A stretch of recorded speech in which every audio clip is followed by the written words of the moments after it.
अस्मद्गुरुभ्यो नमः। श्रीमते रामानुजाय नमः। श्री श्री 1008 श्री स्वामी जी श्री सीतारामाचार्य जी महाराज के दिव्य प्रवचन श्री नित्य लीला ग्रंथ 15वां भाग 16 फरवरी 1945 शेष भाग से आगे। सब वेदांत का सार भाग गीता जी में है। गीता जी में स्वयं भगवान श्री कृष्ण 6 अध्याय में कर्म योग और 6 अध्याय में ज्ञान योग तथा 6 अध्याय में भक्ति योग क्रमशः बतलाए हैं। इस प्रकार 18 अध्यायों को कहकर तब फिर कहीं संक्षेप में शरणागति का संक्षेप किए हैं। शास्त्र के शब्दों का भावार्थ सब कोई नहीं समझ सकता है। लिखा है कि जनकादिक कर्म से सिद्धि पाए, उसके अंदर यह भावार्थ है कि भगवत प्राप्ति रूप मोक्ष नहीं पाए। भगवत प्राप्ति रूप मोक्ष तो भक्ति योग से ही साध्य है। प्रथम प्रारंभ कर्म योग है, मध्य मार्ग ज्ञान है, तब फिर अंत में भक्ति है। इन त्रय उपायों से थके हुए असमर्थ के लिए भगवत कृपा अवलंब रूप प्राप्ति प्रपत्ति से भी सुगम आचार्याभिमान रूप चरमोपाय है। यह श्री गीता जी का स्पष्ट क्रम है, जो कि पहुंचे हुए खास सद्गुरु कृपा पात्र को ही समझ में आ सकता है। भक्ति उपाय मानने वाले को नाम लेकर ही मरना होगा। मरते समय यदि मन यहाँ वहाँ चला गया तो गति नहीं होगी। देखा जाता है कि बैठे बैठे हार्ट फेल कितनों को हो जाता है। मरते समय क्या नाम लेना हंसी खेल है। मृत्यु पहले से बताकर नहीं आती। हम लोग जीव हैं, काल कर्म स्वभाव आदि के अनादि से परतंत्र हैं। आज तक तो हम अपने प्रयत्न कर्म ज्ञान भक्ति के जरिए मुक्ति नहीं प्राप्त कर सके। इस बात में प्रमाण यह है कि हम अभी तक संसार चक्र में पड़े हुए हैं। अनंत जन्मों तक दुर्दशा ही भोगी। यदि एक जन्म की याद करे तो कलेजा कांप जाएगा। अनादि से आज तक तो हमारी मुक्ति नहीं हुई और आगे भी अनंत जन्म इसी प्रकार बीतेंगे। यह सब विचार करने पर समझ में आ जाता है कि हमारे किए कराए कुछ नहीं होना है। अब हे प्रभु, आपकी कृपा पर ही सब बार छोड़ता हूँ। बड़े महात्मा श्री तुलसीदास जी भी सब साधन उपाय कर्म करके थक गए। तब हार मानकर भगवान की प्रार्थना करते हुए कहते हैं कि मेरे न बने बनाए कोटि कलप लो, राम राव रे बनाए बने पल पाव में।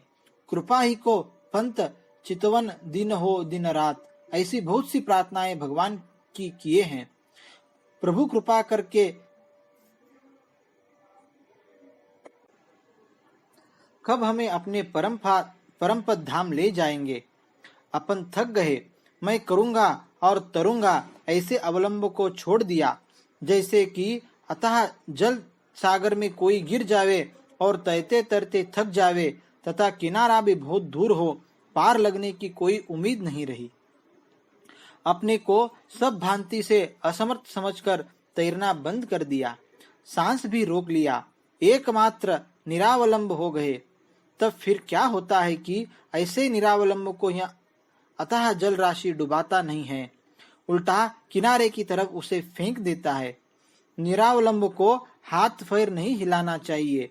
बिना हाथ पैर हिलाए जल के ऊपर ही बहेगा, बहकर किनारे पर पार लग जाएगा।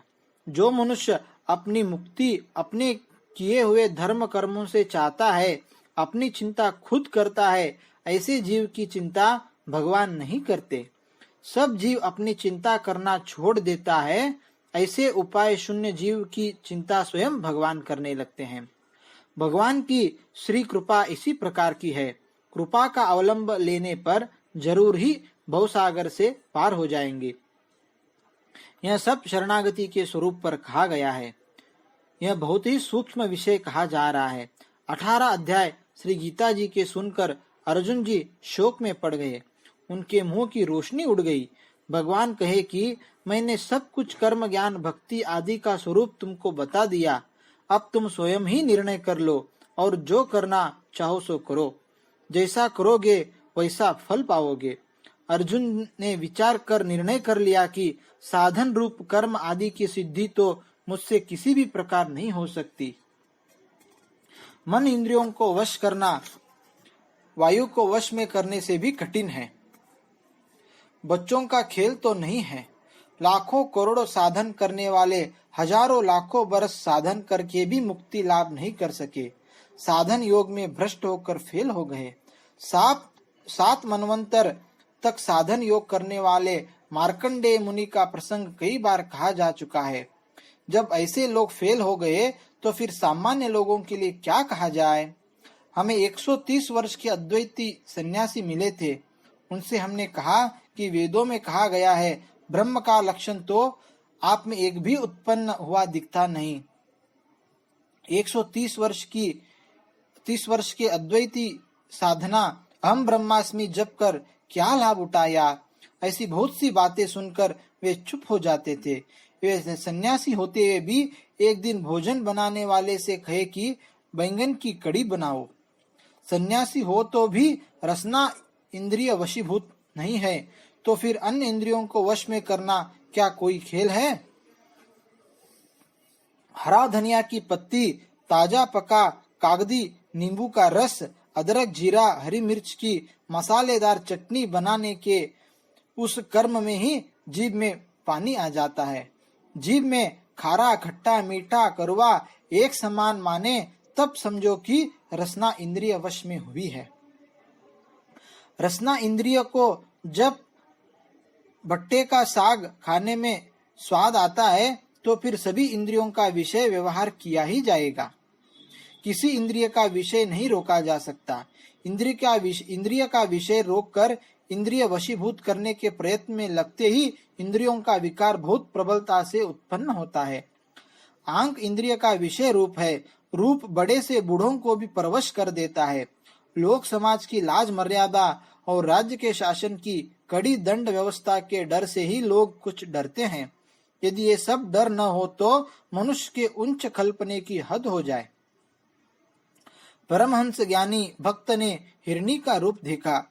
उसी के संग दोष से कैसी जन्म मरण की दुर्दशा भोगनी पड़ी। 10,000 वर्ष भयंकर तप करने वाले विश्वामित्र मुनि शिष्ण इंद्रिय को वशीभूत नहीं कर सके। मनुष्यों से रहित घोर जंगलों में हजारों वर्ष रहकर कंदमूल जल और सिर्फ वायु भक्षण करके रहने वाले और सदा कठोर तप साधन करने वाले योगी मुनियों को भी मन और इंद्रिय के विषयों ने साधन मार्ग से गिराकर भ्रष्ट कर दिया। पराशर च्यवन श्रृंगी आदि ऋषि मुनियों के प्रसंग प्रसिद्ध ही है। विचार करिए कि आजकल कब कौन कैसे विरक्त बाबाजी है जो बातों ही बातों में मन इंद्रियों को वश में कर लिए हैं। नाम तो विरक्त सन्यासी बाबाजी और 3 टाइम चकाचक माल घोटते हैं। पाव आधा सेर रबड़ी की बर्फी के लड्डू, 3 पाव मसाले का दूध और भोजन में पाव भर घी शक्कर मालपुआ हलवा पुड़ी का भोग लगाया जाता है। बताइए ऐसे विरक्त है वे क्या करेंगे। जब माल घोटने से धातु बनेगा तो इंद्रिय और उसके विषय उसे गिराकर ही तो छोड़ेंगे। गरीब गृहस्थ तो बेचारा 4-6-8 महीने में ही रुखा सूखा खाकर अपना निर्वाह कर लेता है और ये साधु विरक्त जी को तो माल घोटने के लिए कम से कम 2 रुपए और 3-4-5 रुपए तक अवश्य ही चाहिए। देखा इनका विरक्तपना। ये महाशय कैसे किस उपाय से इंद्रिय वश करेंगे। शास्त्र और साधक लोग कहते हैं कि यम नियम और आसन प्राणायाम योगाभ्यास करिए, परंतु यह तो कलिकाल का कठिन समय है। योग आदि साधनों का विपरीत ही परिणाम होता है। इस युग में योग आदि के द्वारा रोग वियोग ही प्राप्त होता है। अवध के परमहंस मंगलदास जी के गुरु महाराज प्राणायाम योगाभ्यासी थे, परंतु जरा सा ही प्राणायाम में चूक गए तो 6 वर्ष तक घोर कष्ट पाए, बेहोश समान दुर्दशा भोगे। बूंद बूंद मूत्र टपकता था। जितने योग आदि साधन है उनकी कलिकाल में सिद्धि नहीं होती, ऐसा महात्मा श्री तुलसीदास जी का कहना है कि ना ही न आवत आन भरोसो इत्यादि। श्री कलयुग महाराज भगवत कृपा पर रहने वाले शरणागतों को कोई भी विघ्न नहीं करते, और जो लोग साधनवादी है तथा मन इंद्रिय वश में करके सिद्ध बनना चाहते हैं, उन स्वतंत्र साधनवादियों को तो अनेक प्रकार से विघ्न बाधा पहुंचाकर जरूर ही लपड़ लगाते हैं। जो लोग अहम भाव से बहुत यज्ञानुष्ठान और कीर्तन उपदेश आदि नाम कमाने के लिए खूब कर रहे हैं, प्रेम भाव तो उसमें कुछ नहीं रहता, परंतु लोक में दिखावा प्रसिद्धि के हेतु विज्ञापन बहुत करते हैं। उसका अच्छा फल न होकर विपरीत दुखदायक फल ही हो रहा है। राजा से लेकर गरीब प्रजा तब सब कोई अनेक दुख, शोक तथा रोग से घोर कष्ट पा रहे हैं। हम लोग रुपये से अन्न खरीद कर भी मन माना भोजन नहीं कर सकते। हाँ, कैसी दुर्दशा है। आज इस काल में मिथ्या ज्ञानी लोग खूब है। श्री रामायण जी में कलयुग वर्णन में विस्तार से लिखा है, ब्रह्म ज्ञान बिना नारी नर करे न दूसर बात, कौड़ी कारण मोह कर वश करे विप्र गुरु धात। ऐसे दुष्ट ज्ञानियों के द्वारा धर्म, कर्म, भक्ति आदि सदाचार की दुर्दशा की जा रही है। सच्चे कर्म योग, ज्ञान योग, भक्ति योग का कहीं पता ही नहीं चलता है। मन इंद्रिया वश करना स्वप्न की बात है। 16 और 20 वर्ष के सन्यासी विरक्त बनकर चले माल खाने के लिए, और माल मुफ्त का खाकर फिर इंद्रियों का दुरुपयोग ही तो करेंगे। माल खिलाने वाले के घर पर ही चोट करेंगे और करते हैं। सन्यास लेने का विधान शास्त्रों में 70 वर्ष उम्र के बाद बताया गया है। गृहस्थ आश्रम में विषय भोग, सुख दुख का अनुभव करके जब सच्चा वैराग्य उत्पन्न हो, विरक्त सन्यासी बने तो कोई हानि नहीं होगी। परंतु पेट भरने के लिए लोगों को ठग कर धर्म कर्म को नष्ट करने वाले ये बनावटी साधु संतों ने तो संसार को चौपट ही कर दिया है। नार मरी घर संपत्ति, नासी तो मुड़ाए भय सन्यासी। न मेहनत, न मजदूरी, न खेती करना पड़े, यो ही मुफ्त का माल खाने को ये लाखों की संख्या में सच्चे कर्म धर्म का नाश ही कर रहे हैं।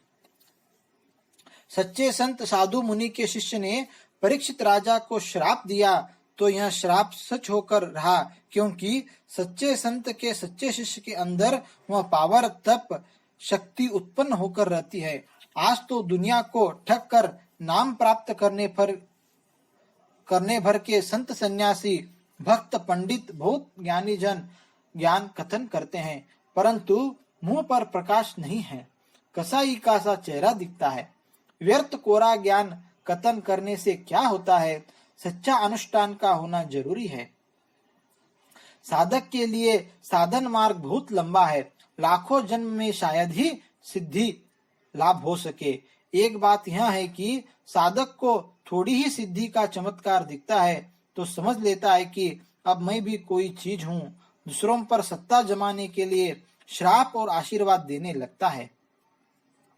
ऐसा मूर्ख अहंकारी साधक जल्द ही भ्रष्ट होकर धोबी के कुत्ते के समान बन जाता है।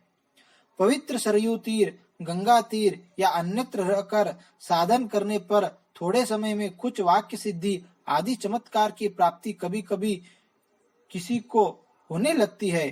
अरे, मदिरा मांस खाने वाले अघोरियों तक को भक्ति साधन कुछ समय करने पर वही व्यर्थ की हानि करता सिद्धियां कुछ प्राप्त हो जाती है। दुनिया के मनुष्यों को ठगने के लिए चमत्कार बताना शुरू कर देते हैं, परंतु यह सब चमत्कार युक्त सिद्धियों का मार्ग आत्म कल्याण में हानि करता है। नरक जन्म मरण के चक्र में डालने वाला है। आसन के नीचे से ही अथवा धुनी की राख से या तुम्बा उलट कर 5, 10, 15 रुपया निकालने की सिद्धि चमत्कार कर बताने से क्या आत्म कल्याण होगा? नहीं होगा। सच्चे मुमुक्षु ऐसे पाखंडी दुष्ट लोगों से सदा सावधान रहकर दूर रहे, बात तक न करे उनसे। यह जो कुछ खाया गया है सबका सारांश यही है कि कर्म योग, ज्ञान योग, भक्ति योग को उपाय मानकर साधन करके मोक्ष प्राप्त करना बहुत ही कठिन है। इस प्रकार इन त्रय उपाय साधनों के कठिन स्वरूप को भली प्रकार समझकर सात्विक मुमुक्षुओं को चाहिए कि प्रभु की कृपा स्वरूप तैयार सिद्ध उपाय श्री शरणागति उपाय के अवलंब को ग्रहण करें। श्री शरणागति किस प्रकार करना और शरणागत को क्या करना, कौन सा नियम पालन करना चाहिए और भगवान की कृपा से जिस प्रकार भगवान के परम पद जाना होता है, वह प्रसंग पहले कुछ कहा गया है। अब यहाँ पर भी कुछ विशेष रूप से समझा कर कह देवेंगे। श्री लाल जी का मंगल हो, श्री स्वामी जी का मंगल हो। जय श्रीमन नारायण।